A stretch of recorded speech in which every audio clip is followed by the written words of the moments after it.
In front of me is Redmi Note 15 and today I would like to show you how you can change display refresh rate.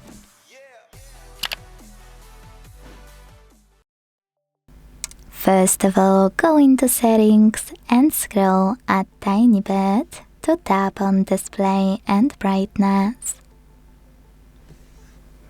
Then scroll again and this time click on refresh rate. Now you can tap on default or select custom. If you decided to select custom, click on refresh rate below it and pick one of those.